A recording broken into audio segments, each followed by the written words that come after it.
Welcome back. You're watching To The Point. The decision by the anti-terror court in Rawalpindi to grant bail to Zaki or Rehman Lakhvi has come as the rude shock not just to India, but the United Kingdom as well as the United States. Just 48 hours after the terrible terror attack in Peshawar and Prime Minister Nawaz Sharif's promise not to distinguish between good and bad terror, this bail, if it goes ahead, raises serious doubts about Pakistan and its leadership. The key questions now are, first, could bail have been granted to Lakhvi without the army or ISI's nod? And second, how strongly and effectively will the Pakistan government intervene to prevent Lakhvi's release? With me is Congress MP and former Minister of State for External Affairs, Shashi Tharoor, the South Asia Bureau Chief of the Financial Times, Victor Mallet, and joining us from Islamabad, former Army General, Lieutenant General Talat Masood. Gentlemen, let me start with yesterday's grant of bail before I come to the steps the Pakistan government has announced this afternoon that they propose to take. First, Shashi Tharoor, what message has the anti-terror court in Rawalpindi sent to the world by granting Lakhvi bail on the grounds that the evidence against him is insufficient? It's a disgraceful message. It's an absolutely disgraceful message. This trial has been conducted in the most desultory fashion, with absolutely no seriousness on the part of the Pakistan government to prosecute this individual. He has also had the extraordinarily lightest possible conditions of incarceration, during which he has even fathered a child. He has been known to be contacting his followers on cell phones. For all we know, he has continued being the effective operational chief of the Lashkar-e-Toiba while supposedly in jail. And the prosecutors have come and gone. Some have retired, one has died, judges have been changed. There seems to have been no desire on the part of anyone associated with the process to bring this trial to a conclusion and a conviction. Now, for them now to take the stand, and particularly a day after 145 innocent people, including 132 children, were killed in Peshawar, is, to put it mildly, tone deafness of the most atrocious kind. A government essentially saying that as far as they're concerned, they are indifferent or apathetic to letting one kind of terrorist out on the rampage, while proclaiming their determination to stamp out the other kind. And to my mind, this has always been the fundamental problem with Pakistan's attitude to terrorism. They really seem to act as if a terrorist who goes off and kills Indians is in a different category from a terrorist who goes off and kills Pakistanis, particularly those in uniform or related to them. That really has to stop. And the signal they've sent is that it hasn't stopped yet. Victor Mallet, given the nature of Pakistan, and secondly, given the way the army and the ISI exercise control over a detention of alleged terrorists, could this bail have been approved without either the army or the ISI giving some sort of nod? I think it's hard to say, but one way of looking at it is to recall how lawyers and the justice system have behaved in the past. My thoughts immediately went back to I think it was 2010 or a few years ago, when Salman Taseer, the governor of Punjab, was assassinated, essentially for having tried to change the blasphemy law and I think defend the interests of a Christian woman who'd been accused under this law. And in the court, the lawyers in the court cheered the man who assassinated him, who murdered him, and then showered him with rose petals. And this sort of tells you that it in a way, it doesn't. The legal system on its own might behave in strange ways, just as the government and just as the armed forces also have rather curious agendas, and in a way it's part of the sort of distortion, I think, of many parts of Pakistani society as a result of the Islamization of the country ever since the days of Zia-ul-Haq. General Masood, many people both in Pakistan and abroad believe that the deep state, which is how many people refer to both the army and the ISI, that this deep state would inevitably have to have been involved in the grant of bail. How can you convince the world outside that this is not the case? Well, I'm not sure whether they were involved, because I have a feeling that, the judge got scared. And what happened was that because of this incident, this horrific incident that took place, most of the lawyers and everyone was absent. And I think they took advantage of that. And this court decided to give him this bail. And I think it is extremely disappointing, and it's not only India, but I think there is also a huge disappointment within Pakistan. And it's they are in a state of shock because it's sending a very wrong message, not only to India, but to the rest of the world and including Pakistan. So I think we have to understand that there is also a growing sort of feeling in Pakistan that you cannot possibly treat people differently. And I'm certain that this will be reversed. Well, I can't be 100% certain, but most probably it will be reversed. And the government has already said that they are going to appeal, and most probably the appeal will be upheld. Let's come then, Shashi Tharoor, to the steps that Pakistan government announced that it intends to take.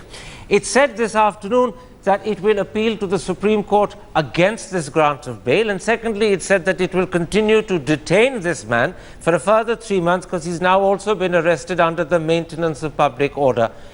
Ajit Doval, our NSA, this afternoon has commented on that as a positive step. Do you believe it's a positive step, or are you going to fall slightly short of that commendation? It's a positive step, but of course the outcome is what really matters to us. It's certainly a positive step in the sense that it does suggest that there may be some truth to the view that the Pakistan government has been offering, that it really was unaware of the impending release of Mr. Lakhvi on bail, that the lawyers were on strike yesterday in protest against Peshawar, and therefore the government lawyer was absent when the judge considered the case advanced by the prosecutor, by the defense lawyer.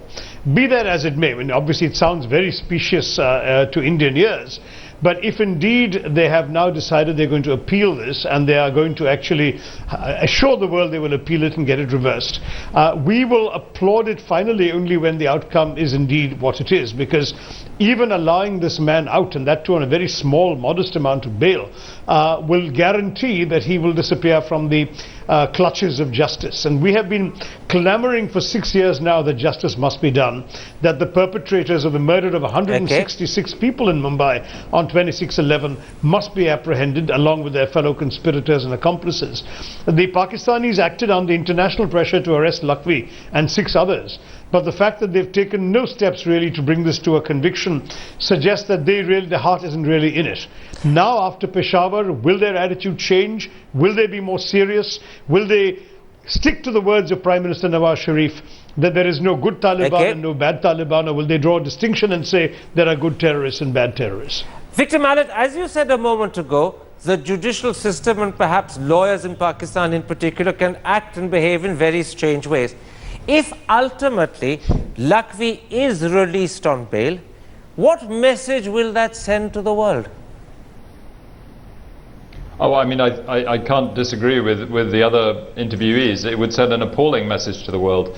I mean, I think, you know, public opinion is very important. And what everybody, I think, hopes for, everyone outside Pakistan, and I think a lot of people inside Pakistan, is that there is a sort of general uprising of the public saying this is no longer acceptable. We all know that 90% of the people in Pakistan, as numerous surveys have shown, oppose the Taliban. They oppose everything they stand for. And indeed, when Malala was shot a few years back and nearly killed by the Taliban, there were public demonstrations. And it'll be interesting to see whether there are public demonstrations again against the Taliban and in favor of modernity, education, and a sort of rational, tolerant society. The trouble is, there is the fear element, which is clearly influenced a lot of decisions by politicians, by the legal system and so on, that makes it very hard for people to take those brave stands, especially people in public office who are constantly threatened with assassination. But I think what the world would like to see is a sort of mass uprising of the Pakistani people saying we no longer accept this, including among Pashtuns in the northwest, saying we don't accept this. This is not the way to run a sensible society. We want our children to go to school, we want them to be educated, and we want peace. But you know, I'm afraid I'm not optimistic that that's what will happen, but that's what should happen. General Massoud, I know that yesterday there was an immediate Twitter hashtag in Pakistan expressing support for India and outrage at the fact that Lakhvi has been given bail, and clearly therefore to that extent it suggests that the sentiments of the Pakistani people are with India in trying to understand what's happened and not with Lakhvi or the Taliban. But you also pointed out that it's quite possible that the judge concerned was simply scared. He came under pressure. What are the chances that the rest of your judiciary would be equally scared? Because remember, the judge who convicted Tasir's killer had to leave the country. Is your judiciary going to stand up and make sure that the right message from Pakistan goes out to the world, or will it act in fear and give the man bail? You know, this is a very key point that you have raised, and this is the unfortunate aspect of the whole, what is happening in Pakistan is that whenever anyone takes a hard position against these militants, his life becomes very risky, and he's inevitably sort of shot. And as you know, one of the lawyers, prosecution lawyers in this case was shot dead in the past. And so everyone is very scared. And that is, the problem is that the state is very weak. The state is unable to give protection either to, the witnesses, or to the prosecutor, or to the judges. And that is the whole trouble. Okay. And that is why I think it is so important today that all the political parties and the entire country should be united against them, so that then it becomes very difficult for them to sort of take this individual shots at these people, so that there is a wave of resentment though, and we have to see how the government and the leaders are able to mobilize all this. Okay. And what is the role of the military and the intelligence agencies? I want to ask each of you to give me slightly shorter, briefer answers, because we're getting to the end of this episode and we're running out of time. Shashi Tharoor, to what extent do we in India need to be not perhaps sympathetic but understanding of the fear that grips the Pakistan judiciary and the actual threat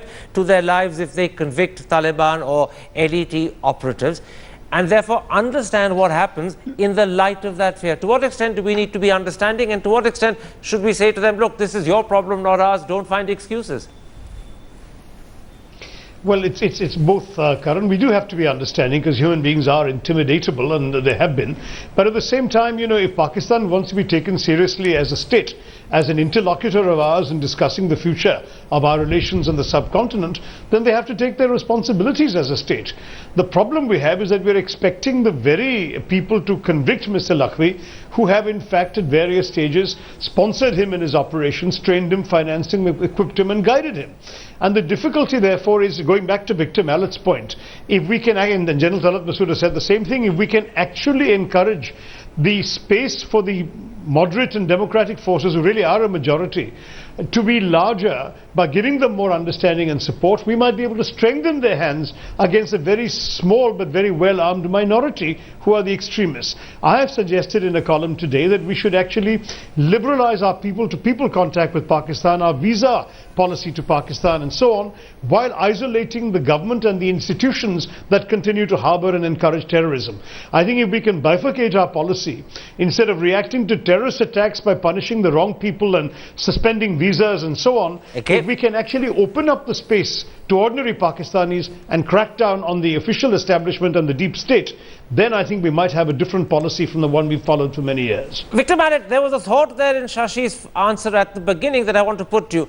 Is it realistic to expect the very system that nurtured Lakhvi to now do a U-turn and convict him? But a quick answer, please. I think for pragmatic reasons, that might happen, yes. But the fundamental problem is the one of the state and the establishment. And it's because Pakistan is not a secular state, it's the Islamic Republic of Pakistan. And this is where the problem ultimately lies, I think. First of all, a state formatted in that way has to, almost by definition, begin persecuting or discriminating against non-Muslims.